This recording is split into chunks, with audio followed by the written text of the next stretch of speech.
जय माता दी दोस्तों, माँ दुर्गा के दरबार चैनल में आप सभी का स्वागत है।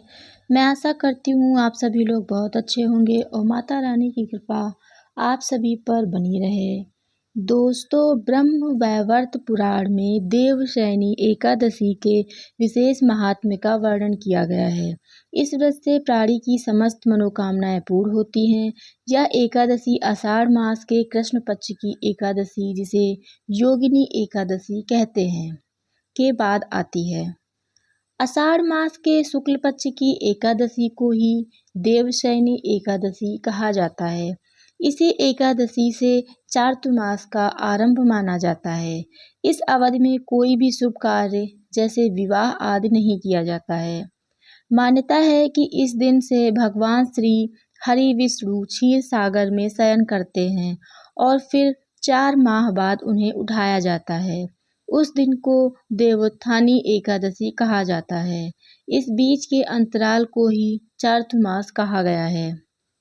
देवशयनी एकादशी को देवशयनी, महा एकादशी, थोली एकादशी, शयनी तथा प्रबोधिनी एकादशी भी कहा जाता है।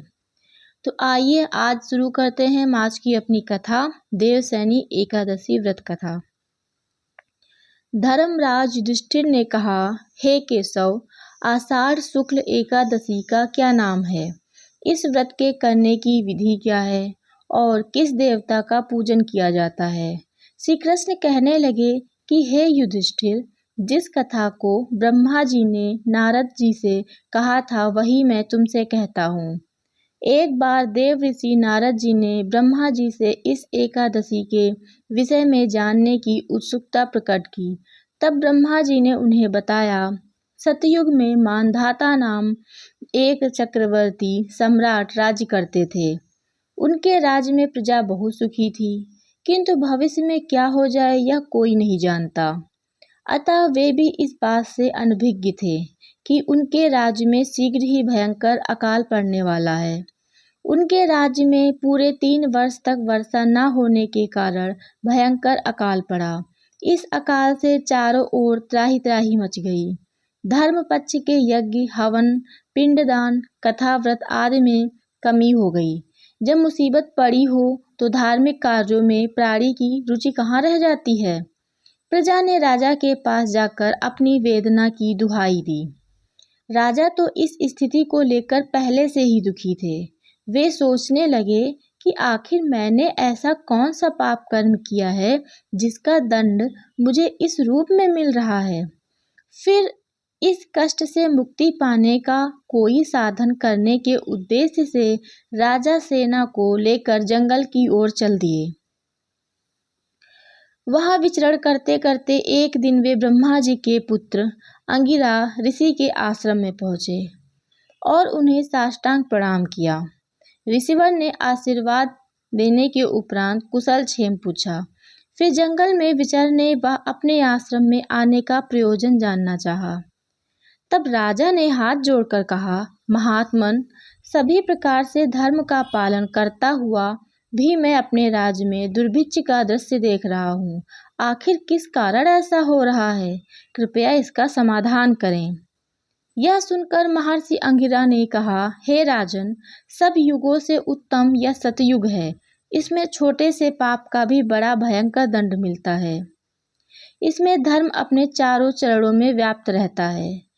ब्राह्मण के अतिरिक्त किसी अन्य जाति को तप करने का अधिकार नहीं है, जबकि आपके राज्य में एक शूद्र तपस्या कर रहा है। यही कारण है कि आपके राज्य में वर्षा नहीं हो रही है। जब तक वह काल को प्राप्त नहीं होगा तब तक यह दुर्भिक्ष शांत नहीं होगा। दुर्भिक्ष की शांति उसे मारने से ही संभव है।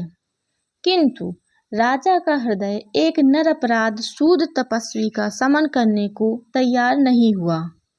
उन्होंने कहा, हे देव, मैं उस निरपराध को मार दूं, यह बात मेरा मन स्वीकार नहीं कर रहा है। कृपा करके आप कोई और उपाय बताएं। महर्षि अंगिरा ने बताया, आषाढ़ माह के शुक्ल पक्ष की एकादशी का व्रत करें।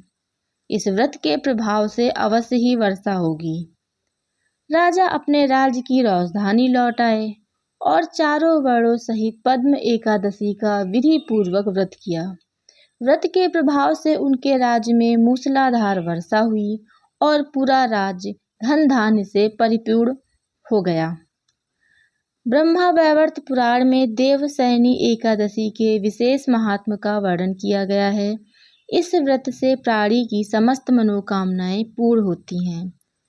दोस्तों, मैं आशा करती हूँ यह वीडियो आपको पसंद आया होगा। आप अपने विचार हमें कमेंट करके अवश्य बताइए कि आपको यह वीडियो कैसा लगा, और कमेंट में जय माता दी लिखना बिल्कुल ना भूलें। फिर हम मिलेंगे अगले वीडियो में, तब तक के लिए जय माता दी।